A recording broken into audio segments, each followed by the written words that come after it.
ये जो आप पहले दिन ही कलश स्थापना होती है और पहले दिन ही आपको ये ज्ञान हो जाए कि बच्चे पूछें कि कलश क्यों रखा जाता है, कलश के ऊपर आम के पत्ते क्यों लगाए जाते हैं, कलश के ऊपर नारियल क्यों रखा जाता है, कलश के ऊपर 9 बार मोली क्यों बांधी जाती है, मोली मतलब लच्छा नाड़ा 9 बार क्यों लपेटा जाता है नारियल के ऊपर, कलश के ऊपर जब रखते हैं।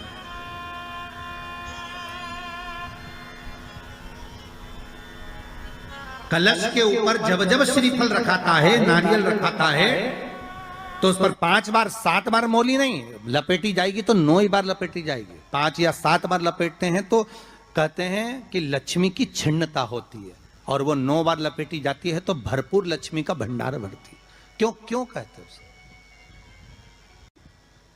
भगवान कुंभ का निर्माण कर रहे हैं, भगवान कलश का निर्माण कर रहे हैं, और भगवान स्वयं ब्रह्मदेव कर रहे हैं कि आप ऐसा निर्माण कर दो जिसमें 33 कोटि देवता स्वतः विराजमान हो जाए। तो भगवान ने उस कलश का निर्माण कर दिया। अब कलश का निर्माण करा तो स्वयं भगवान ब्रह्मदेव बोले, प्रभु इस कलश के अंदर मेरा स्थान कहां है, मेरा स्थान कहां है?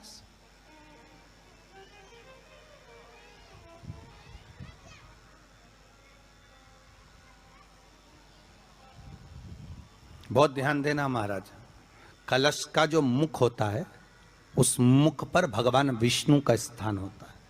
किसका स्थान है? भगवान विष्णु का।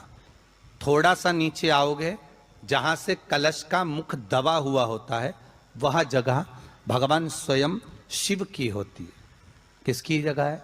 भगवान शंकर की। कलश का अग्रभाग, नीचे का भाग जहां से फैला हुआ होता है वहां ब्रह्मा का आधिपत्य स्थापित होता है। फिर कलश का जो नीचे का भाग होता है वो भगवान शिव और शक्ति का स्थान होता है। कलश के बाहरी भाग में, जहां पर बाहर का हिस्सा होता है, उस कलश के बाहरी भाग में 33 कोटि देवताओं को भगवान शंकर ने लाकर विराजमान किया होता है। महाराज भगवान शंकर 33 कोटि देवताओं को निमंत्रण देकर उस कलश में विराजमान कर दिया। कितना सुंदर लिखा है देवी भागवत के अंदर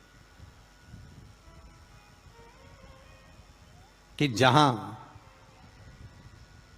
कलश की स्थापना होती है उस जगह पर किसी देवताओं को बुलाने की जरूरत नहीं होती। 33 कोटि देवता उस जगह पर स्वतः विराजमान हो जाते हैं। स्वयं 33 कोटि देवता स्वयं वहां विराजमान। नवरात्रे एकम से प्रारंभ नहीं होते, अरे अमावस्या की रात्रि से प्रारंभ हो जाते, इसलिए उसको कहते हैं नवरात्रे। क्योंकि नवमी के दिन माता जी का विसर्जन हो जाता है, जवारों का विसर्जन हो जाता है, व्रत करने वाले कन्या पूजन भोजन भंडारा कराकर विराम दे देते हैं। तो नवमी की रात्रि उसमें नहीं जुड़ा पाती, उसमें रात्रि अगर जुड़ती है तो ये अमावस्या की रात्रि से जुड़ना प्रारंभ होता है, तब जाकर वो नवरात्रि पूर्ण हो पाती है। पितृलोक में पितृ जैसे निवास होकर भी इंतजार करते हैं। 4 नवरात्रे हैं तो 4 ही श्राद्ध हैं। आज मौनी अमावस्या है, श्राद्ध का विराम हो जाता है और कथा अर्थात नवरात्रे प्रारंभ हो जाते हैं दूसरे दिन। तो यहाँ शास्त्र कह रहा है जैसे हमें प्रतीक्षा रहती है कोई अच्छे कार्य की, कि घर में कोई शुभ कार्य हो, घर में कोई अच्छा आयोजन हो तो अपने को आनंद होगा, प्रसन्नता होगी। उसी तरह हमारे जो पूर्वज चले गए, जो पूर्वज चाहे वो अधोगति में गए हों, चाहे वो देवगति में गए हों, चाहे वो पितृलोक में निवास कर रहे हों, तो जितने भी पितृलोक में निवास करने वाले पूर्वज होते हैं वो भी ये विचार करते हैं कि हमारे घर के वंश द्वारा, हमारे वंशजों द्वारा कोई ऐसा सत्कर्म हो जिससे हमारे जीवन की वितृप्ति हो और हमें आनंद की अनुभूति हो। और ध्यान दीजिएगा महाराज, आपको चैत्री नवरात्रि का स्मरण होगा, आपको शरदी नवरात्रि का स्मरण होगा, पर जो आषाढ़ में और माघ में जो नवरात्रे पढ़ते हैं इसका एक आनंद ही दूसरा रहता है। बस इतना जरूर होता है कि दुनिया के लोग वो जो 2 नवरात्रे होते हैं उसमें कलश की स्थापना भी करते हैं, देवी का पूजन भी करते हैं, अर्चना भी करते हैं, मंदिरों में भीड़ भी रहती है और खूब प्रेम से माता का जगराता वगैरह सब होता है। पर ये जो नवरात्रे हैं 2 गुप्त नवरात्रे, इनका लोगों को स्मरण नहीं था। वो तो धीरे धीरे ये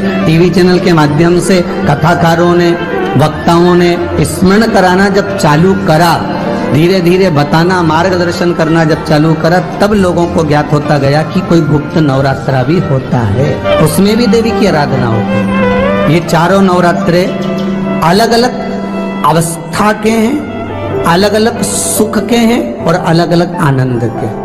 आपके घर में पितृदोष है, आपको ऐसा महसूस होता है, तो किसी भी नवरात्रि के पहले जो अमावस्या पड़ती है, जिस दिन अमावस्या रहे उस दिन चावल की कटोरी में एक कपूर का टुकड़ा रख दीजिए, छोटा सा, और कपूर का टुकड़ा रखकर उस कपूर को दरवाजे के बाहर कटोरी में ही, चावल रखी हुई कटोरी में ही उसको पितरों का स्मरण कर कर जला दीजिए।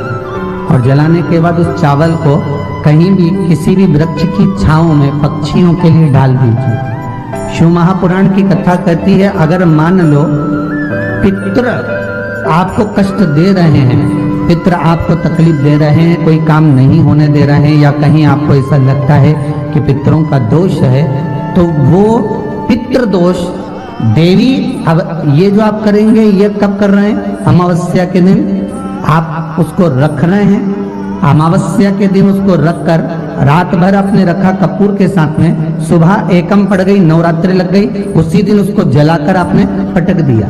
अर्थात उससे देवी और पितृ इन दोनों का आशीर्वाद जो प्राप्त होता है, तो घर में से पितृदोष समाप्त होकर लक्ष्मी की वृद्धि प्रारंभ हो जाती है, कार्य में सिद्धता आ जाती है। और नवरात्रि में भी देवी की आराधना का एक स्मरण का सुख है महाराज। ज्योत का विधान है, नवरात्रि में देवी की ज्योत लगती है, अखंड ज्योति लगती है, जवारे बुआए जाते हैं, कलश लगता है, ज्योत का भी विधान है। जिसके यहाँ दिया अखंड जलाया जाता है, अगर वो दिए की लो, दिए की बाती अगर दक्षिण दिशा की होती है, तो उसके घर में साल भर में एक घात जरूर होती है। जो दिया अखंड जलता है उसकी बाती का मुख दक्षिण का नहीं होना चाहिए। अगर आपने देवी भागवत का स्मरण कराओ, देवी भागवत को अगर सुना हो, तो देवी भागवत में स्पष्ट किया गया कि पूर्व की ओर मुख करा हुआ दिया, अर्थात पूर्व की ओर ज्योत जो जलाई जाती है वो संपदा की वृद्धि करती है। पश्चिम की ओर मुख कर कर जो ज्योत लगाई जाती है महाराज, वो वैभव को देती है। और उत्तर की ओर जो मुख कर कर ज्योत जलाई जाती है, उत्तर की ओर जो ज्योत का मुख रहता है, वो आयु की वृद्धि करती है, घर में अकाल मौत को रोकती है। दक्षिण की ओर ज्योत ना लगाएं, अगर आपको लगाना है पूरब की लगाएं, पश्चिम की लगाएं या उत्तर की लगाएं। और जितने दिन महारानी जगदम्बा जगतधात्री दुर्गा भवानी चैत्र नवरात्रे में, शरदीय नवरात्रे में, आषाढ़ी नवरात्रे में, आदिक पौष नवरात्रे में हम जगत जननी जगदम्बा की जब स्थापना करते हैं, या हम नूतन घर का प्रवेश करते हैं, या गणेश जी की स्थापना करते हैं, या कोई दुकान को प्रवेश करते हैं, या कोई शुभ कार्य करने के लिए अग्रण्य होते हैं, तो हम कलश की स्थापना क्यों करते? कलश के अंदर आखिर ऐसा क्या विराजमान है कि 33 कोटि देवता उस कलश के अंदर आकर बैठ जाते हैं। आप कोई यज्ञ करने जा रहे हो, आप कोई पोथी पुराण करने जा रहे हो, आप कोई अच्छा कार्य करने जा रहे हो, तो ब्राह्मण देवता कह देते कलश की स्थापना होगी, कलश की शोभा यात्रा निकलेगी, कलश यात्रा निकलेगी, कलश विराजमान होगा।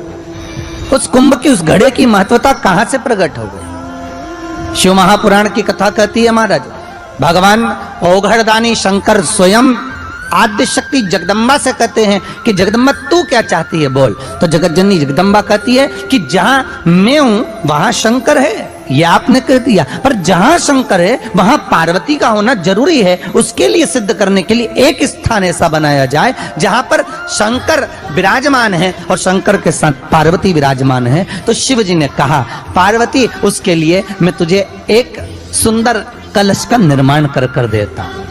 अष्टमी के दिन कन्याओं का भोजन कराओ या नवमी के दिन कन्याओं का भोजन कराओ, पर देवी भागवत तो कहती है देवी भागवत वर्णन करती है कि पहले नवरात्रे से लेकर नौमी तिथि तक जितने दिन देवी के होते हैं, प्रत्येक दिन में आप किसी भी दिन कन्याओं का भोजन करा सकते हो, पहली रात्रि से लेकर, पहला दिन से लेकर। पर 90 दिन तो सवेरे पूजन करके, यज्ञ करके, अनुष्ठान करके देवी को विसर्जन कर दिया, फिर नवरात्रि पूर्ण कैसे हुई? नवरात्रि की पूर्णता होती है अमावस्या की रात से गिनी जाती है। कौन से दिन से गिनते हैं? अमावस्या की रात्रि, फिर एकम की रात्रि, फिर दूज की रात्रि, ऐसे गिनते गिनते अष्टमी की रात्रि तक और नौमी के दिन सुबह तक या दोपहर तक या शाम तक, जब तक आप यज्ञ ना करें तब तक ये 9 रात्रियां पूर्ण गिनी जाती है महाराज देवी भागवत के हिसाब से पूर्णता। अब हमने कन्या भोजन का जो क्रम बनाया, अष्टमी के दिन करा देंगे, नौमी के दिन करा देंगे, इस तिथि को करा देंगे, पर भाव देखिए, शास्त्र कहता है भूखे को भोजन जब कराइए जब उसको भूख लगी हो, और ऐसों को कराइए जिसको जरूरत पड़ रही है।